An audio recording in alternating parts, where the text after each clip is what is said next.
Hello दोस्तों, नमस्कार। आप लोगों का मेरे चैनल में स्वागत है। मैं आज आप लोग को बताने वाला हूं railway RRB assistant loco pilot की जो भर्ती हुई है 2025 में 9,970 पोस्ट है। इसमें दोस्तों किस तरीके से अप्लाई करना है स्टेप बाय स्टेप हम बताने वाले हैं। यहाँ पे देख सकते हैं कि इसकी जो लास्ट डेट है यहाँ पर 19/5/2025 कर दी गई है। जो भी कैंडिडेट फॉर्म फिल करने वाले थे यहाँ पे बहुत ज़्यादा काफ़ी परेशान हो रहे थे कि सर OTP नहीं आ रही, तो इसकी लास्ट डेट बढ़ गई है और यहाँ पे आपको इसकी डेट जो है 19/5/2025 कर दी गई है। तो यहाँ पे जल्द से जल्द जो भी कैंडिडेट हैं फॉर्म फिल कर सकते हैं। तो चलिए हम स्क्रॉल डाउन करते हैं। स्क्रॉल डाउन करने के बाद आपको जिस भी जोन से फॉर्म फिल करना है उसको सेलेक्ट करके फिल कर सकते हैं। यहाँ पे अप्लाई का लिंक मिलता है। इस पर जैसे ही क्लिक करते हैं आप यहाँ पे देख सकते हैं कि इस पेज पे आने के बाद आपको आरआरबी का यह नोटिफिकेशन मिल जाता है। यहाँ पे देख सकते हैं कि यहाँ पे आप डेट्स की डेट जो इंक्रीज कर दी गई है, लेकिन अभी इस पे यहाँ पे पोस्ट पे अपडेट नहीं की गई है। तो यहाँ पे इसका जो है डेट बढ़ा दिया गया है। आप अपने यहाँ पे अप्लाई करने के लिए अप्लाई कर सकते हैं। तो पहले अगर जो भी कैंडिडेट का अकाउंट नहीं बना है 2024 में, तो जल्द से जल्द एक न्यू अकाउंट अप्लाई कर लीजिए। यहाँ पे आपको बताया गया है कैंडिडेट जो भी कैंडिडेट 2024 में कभी भी अप्लाई किया है वो यहाँ पे डायरेक्टली आप यूज़र आईडी एंड पासवर्ड के अकॉर्डिंग लॉगिन हो सकते हैं। तो यहाँ पे हम बता दें, चलिए हम रजिस्ट्रेशन कैसे करना है आपको बता दें। ओके पे क्लिक करना है, आपको यहाँ पे नेशनलिटी चूज करना है। उसके बाद पर्सनल डिटेल आप 10th की मार्कशीट के अकॉर्डिंग ही फिल करिएगा, क्योंकि दोस्तों यहाँ पे जो करेक्शन होगा ये पर्सनल डिटेल आपको करेक्शन का ऑप्शन नहीं दिया जाएगा। यहाँ पे मोबाइल नंबर नहीं करेक्शन कर सकते हैं, ना तो आप फादर नेम, ना तो डेट ऑफ बर्थ, ना तो आप मदर नेम, केवल आप करेक्शन कर सकते हैं तो एड्रेस सेक्शन में। और यहाँ पे बैंक पासबुक आप जो भी आप लगा रखे हैं फोटो एंड साइन में करेक्शन कर सकते हैं। यही सब आप करेक्शन कर सकते हैं। आप प्रॉपरली आप अपने अकॉर्डिंग पर्सनल इन्फॉर्मेशन दीजिएगा। पर्सनल डिटेल में आपको अपना फुल नेम यहाँ मेंशन करना है जो भी 10th की मार्कशीट पे दी गई है। दोबारा से फुल नेम को यहाँ पे मेंशन कर लेंगे। फिर से आपके पूछा गया है क्या आपका नेम चेंज है, यस या नो, अपने अकॉर्डिंग यहाँ पे फिल करेंगे। इसके बाद यहाँ पे डेट ऑफ बर्थ आप कैलेंडर के अकॉर्डिंग पहले ईयर चूज करेंगे, फिर मंथ चूज करिएगा। उसके बाद ही आप जो है डेट चूज करिएगा। तो अपने अपने अकॉर्डिंग यहाँ पे चूज कर लेंगे। उसके बाद यहाँ पे दोबारा से डेट ऑफ बर्थ को यहाँ रीटाइप डेट ऑफ बर्थ करेंगे। उसके बाद आपका जो भी जेंडर है जेंडर को यहाँ पे सेलेक्ट करेंगे। उसके बाद यहाँ पे आप देख सकते हैं इस बॉक्स में फादर्स नेम मेंशन करना है जो 10th की मार्कशीट पे दी गई है। दोबारा से आपको यहाँ पे फादर्स नेम मेंशन करेंगे जो भी 10th की मार्कशीट पे दी गई हो। फिर इसके बाद मदर्स नेम मेंशन करेंगे, दोबारा से आपके माता की नाम यहाँ पे मेंशन कर लेंगे। इसके बाद यहाँ पे एक वैलिड ईमेल आईडी मेंशन करेंगे जो एक्टिवेट होना चाहिए। आपको जनरेट OTP पे क्लिक करेंगे, मोबाइल ईमेल आईडी पर भी OTP आएगा और यहाँ पे जो मोबाइल नंबर आप दर्ज करेंगे उस मोबाइल पर भी OTP आएगा। दोनों ईमेल आईडी मोबाइल नंबर का OTP यहाँ दर्ज करेंगे। उसके बाद यहाँ पे आपको आधार वेरिफिकेशन जरूरी है। तो जो भी कैंडिडेट न्यू फॉर्म फिल कर रहा है आधार वेरिफिकेशन जरूरी है। यहाँ पे आधार नंबर डालिए या तो वर्चुअल आईडी डालिए। फिर उसके बाद आपको दो ऑप्शन मिलते हैं, फिंगरप्रिंट या OTP। किस माध्यम से आप जो है वेरिफिकेशन कराना चाहते हैं। अगर जनरेट आधार OTP पे क्लिक करेंगे तो जो भी आधार से नंबर लिंक हो उसको OTP आएगा, OTP डाल करके वेरीफाई कर लेंगे। अगर CSC सेंटर वाले हैं तो फिंगरप्रिंट से वेरिफिकेशन कर लीजिए, आसानी से हो जाएगा। उसके बाद टर्म एंड कंडीशन एक्सेप्ट करेंगे और आपका यहाँ पे पूरा डिटेल्स हो जाएगा, जैसे कि date of birth, father name, gender और आपका फोटो भी यहाँ पे शो होगा। तो आप अपने अकॉर्डिंग यहाँ पे शो हो जाएगा। तो आपको यहाँ पे इसके बाद यहाँ पे एक पासवर्ड बनाना है। पासवर्ड आपका कैसा होना चाहिए, जो हम बताया गया है कि कैपिटल लेटर होना चाहिए, स्मॉल लेटर और स्पेशल कैरेक्टर और साथ में नंबर भी होना चाहिए। हम बता दें कि पासवर्ड आपको बेहतर रखने के लिए आप अपने अकॉर्डिंग जो भी आपका नाम होगा, जैसे रवि नाम है तो कैपिटल R रखिए, सारे एलिमेंट को छोटा रखिए, @ लिख करके जो भी आपका डेट ऑफ बर्थ 2007, 2005 जो भी है आप अपने अकॉर्डिंग ईयर ही केवल मेंशन करिएगा।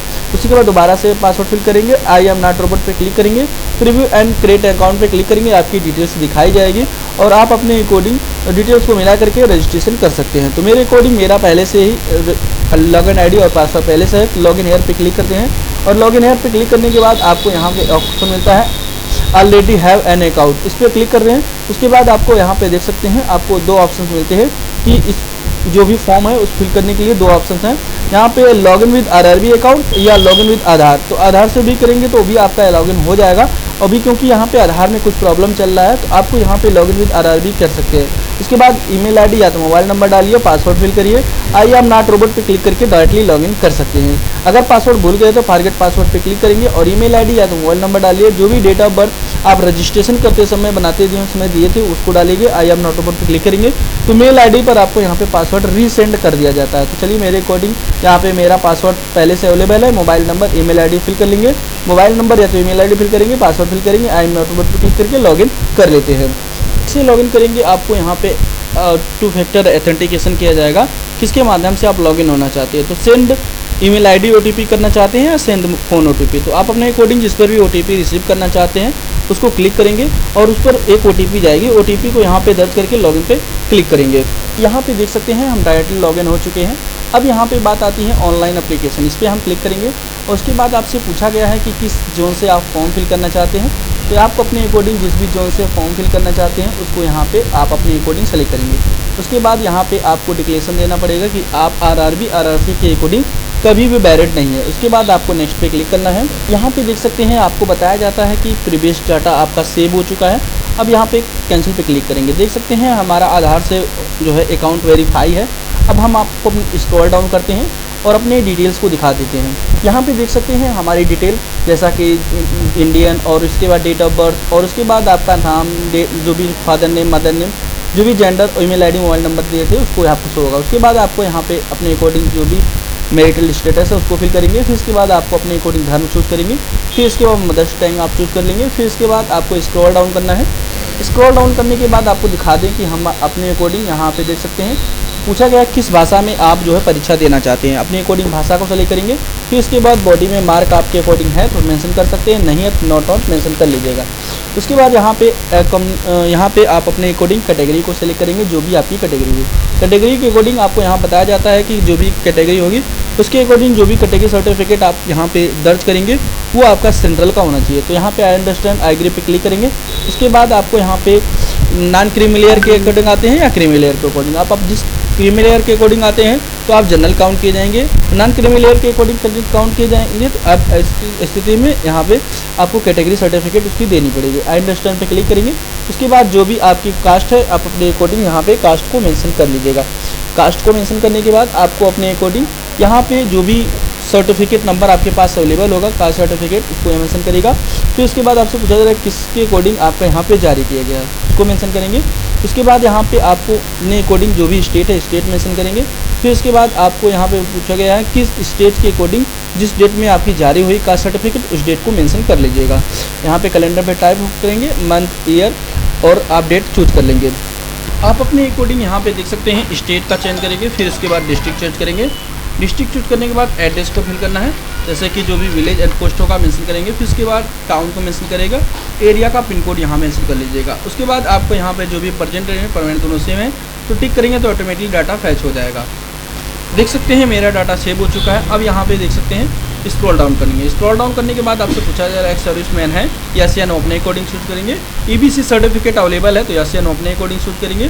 फिर इसके बाद आप रेलवे के कोई भी एम्प्लॉई हैं, यस या नो अपने अकॉर्डिंग चुनेंगे। उसके बाद आपसे पूछा जा रहा है या संगठन या सरकारी या गवर्नमेंट, किसके अकॉर्डिंग आप गवर्नमेंट प्राइवेट या जॉब है, स्टेट या सेंट्रल के अकॉर्डिंग आप सेलेक्ट कर सकते हैं, नहीं है तो नॉट अप्लीकेबल पे क्लिक करेंगे। इसके बाद स्क्रॉल डाउन करेंगे। एनसीवीटी के अकॉर्डिंग आपने अप्रेंटिसशिप किया है, उसका कोर्स आपने कर रखा है तो यस या नो अपने अकॉर्डिंग यहाँ पे सेलेक्ट करेंगे। इसके बाद स्क्रॉल डाउन करेंगे।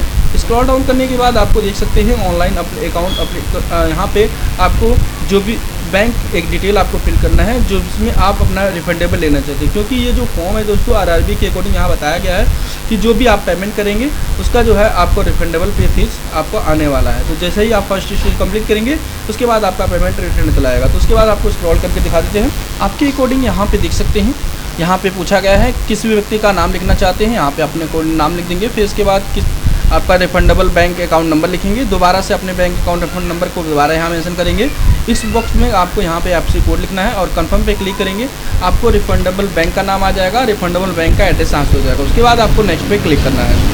उसके बाद देख सकते हैं आपका एड्रेस डिटेल आपका फिल करने के बाद आपको यहाँ पे देख सकते हैं कम्युनिकेशन डिटेल फिल करने के बाद आपको यहाँ पे आपको एजुकेशन डिटेल फिल करना है। एजुकेशन डिटेल में आपको स्क्रॉल डाउन करके दिखाते हैं। पहले आपका 10th की डिटेल फिल करेंगे, उसके बाद ही आप जो है अपने अकॉर्डिंग जैसे कि आपने डिप्लोमा कर रखा है, ITI कर रखा है, उसकी डिटेल फिल करेंगे। तो चलिए मैं पहले 10th की डिटेल फिल कर लेता हूँ। यहाँ पे देख सकते हैं मैट्रिकुलेशन लिख करेंगे, किस स्टेट से आपने हाई स्कूल किया है उसको लिखेंगे, किस डिस्ट्रिक्ट से किया है, कौन से बोर्ड से किया है, किस डेट में आपकी मार्कशीट जो 10th की वो जारी हुई है। उसके बाद इस बॉक्स में आपको रोल नंबर इस बॉक्स में मेंशन करना है, और इस बॉक्स में आपको जो भी आपका सर्टिफिकेट नंबर है आप अपने अकॉर्डिंग यहाँ पे मेंशन कर लीजिए। चलिए मैं अपने अकॉर्डिंग सर्टिफिकेट नंबर मेंशन करता हूँ, और उसके बाद यहाँ पे अपडेट पे या ऐड का ऑप्शन आएगा, आप उसको कर लेंगे। यहाँ पे जो भी कैंडिडेट अभी अपडेट न्यू फॉर्म फिल कर रहे हैं तो उनको यहाँ पे पूरा डिटेल फिल करना पड़ेगा। मेरा डिटेल यहाँ पहले से फिल है तो मेरा इसलिए अपडेट का ऑप्शन हो रहा है। तो यहाँ पे जो सर्टिफिकेट नंबर डालेंगे और अपडेट पे क्लिक कर देंगे। यहाँ पे दोस्तों आप अपने अकॉर्डिंग देख सकते हैं कि जो भी आपकी क्वालिफिकेशन है उसको फिल करिएगा। उसके बाद कौन से क्या कर रखा है, इलेक्ट्रीशियन या टीचर, मेरे अकॉर्डिंग ऐड किया है मैंने इलेक्ट्रीशियन से कर रखा तो इलेक्ट्रीशियन मेंशन करेंगे, और किस स्टेट से किया स्टेट का नाम मेंशन करेंगे, किस डिस्ट्रिक्ट से किया डिस्ट्रिक्ट का नाम लिखेंगे, और नेम ऑफ इंस्टीट्यूट किस स्कूल से आपने जो है ITI किया है कंप्लीट उसको मेंशन करिएगा, डेट मेंशन करेंगे, मंथ पहले ईयर मेंशन करेंगे, मंथ मेंशन करेंगे, और उसके बाद आप डेट चूज करेंगे। फिर उसके बाद NCVT के अकॉर्डिंग आपने कंप्लीट किया तो NCVT मेंशन करेंगे, SCVT के अकॉर्डिंग किया तो SCVT मेंशन करके ऐड पे क्लिक करके उसके बाद आप नेक्स्ट पे क्लिक कर देंगे। यहाँ पे दोस्तों आपको एजुकेशन डिटेल आपको प्रॉपरली जो भी मांगा गया है उसको फिल कर लेना है। उसके बाद दोस्तों यहाँ पे फ़ोटो अपलोड करना है। फ़ोटो की क्राइटेरिया आपको बताया गया है कि 100 से 150 KB के अंदर JPG फॉर्मेट में आपको अपलोड करना है। एक चीज़ और दोस्तों बता दें, यहाँ पे जैसे ही फ़ोटो आपका अपलोड होगा तो यहाँ पे आपका शो हो जाएगा वाइट बैकग्राउंड का, आपको एक फ़ोटो अपलोड कर लेना है जो कि आपका 100 से 150 KB के अंदर होना चाहिए। उसके बाद यहाँ पे साइन अपलोड करना है 30 से 49 KB के अंदर JPG फॉर्मेट में। जो भी डॉक्यूमेंट अपलोड करेंगे यहाँ पर अपलोड होने के बाद आपको यहाँ पे दिखने लगेगा। उसके बाद आपको सेव एंड नेक्स्ट पे क्लिक कर देना है। यहाँ पे दोस्तों आप देख सकते हैं इस तरीके का एक जोन मिलेगा। उस जोन के आप जिस जोन को आप यहाँ पे प्रेफरेंस पहले देना चाहते हैं उस जोन को प्रेफरेंस यहाँ पे सेलेक्ट करेंगे। फिर उसके बाद आपको यहाँ पे देख सकते हैं टर्म एंड कंडीशन एक्सेप्ट करेंगे, आप सेलेक्ट करेंगे कौन से डेट से आपने फॉर्म फिल किया। उसको फिल करने के बाद यहाँ पे आपको डिक्लेरेशन चेक करेंगे। फिर उसके बाद जहाँ से फॉर्म फिल करें उसको चेकआउट करिएगा, प्रीव्यू करिएगा। जैसे प्रीव्यू करेंगे आपके अकॉर्डिंग आपकी डिटेल्स दिखाई जाएगी। अगर सब कुछ सही है तो यहाँ पे सबमिट पे क्लिक करिएगा, और यहाँ पे बताया जाता है कि अगर आप जो सबमिट कर देते हैं तो आपको करेक्शन के लिए अलग से चार्ज देना पड़ेगा। तो यहाँ पे देख सकते हैं application will not available to make the any correction in online application. Submit होने के बाद आप करेक्शन नहीं कर सकते, अगर करेक्शन करेंगे तो उसके लिए अलग से चार्ज देना पड़ेगा। तो आप यहाँ पे ध्यान रखिएगा, जब भी आप फॉर्म फिल करिएगा उसके बाद प्रॉपरली एक बार रिव्यू करके देख लीजिए। उसके बाद सबमिट पे क्लिक करेंगे। यहाँ पे देख सकते हैं आपको दो ऑप्शंस मिलता है पेमेंट कराने के लिए, पेमेंट विद SBI पेमेंट या CSC विद वॉलेट। तो आप अपने अकॉर्डिंग जिस मेथड से पेमेंट कराना चाहते हैं कर सकते हैं। चलिए मैं अपने अकॉर्डिंग CSC विदाउट CSC से पेमेंट कर रहा हूँ। प्रोसीड पे क्लिक करेंगे। जैसे ही प्रोसीड पे क्लिक करेंगे RRB के अकॉर्डिंग SBI पे पे चले जाएंगे। आप यहाँ पे स्कैन करके आप आसानी से पेमेंट कर सकते हैं, या नेट बैंकिंग QR कोड से भी आसानी से पेमेंट कर सकते हैं। तो यहाँ पे बहुत ही आसान तरीके से आप पेमेंट कर लीजिएगा। जैसे ही पेमेंट सक्सेसफुली होगा उसके बाद आप रिसिप्ट यहाँ पे आसानी से डाउनलोड कर सकते हैं। तो हमारा अपने अकॉर्डिंग यहाँ पे SBI पेमेंट के अकॉर्डिंग पेमेंट कर लेंगे, और हम अपने अकॉर्डिंग यहाँ पे अपनी रिसिप्ट डाउनलोड कर लेंगे। ओके दोस्तों, थैंक यू, बाय।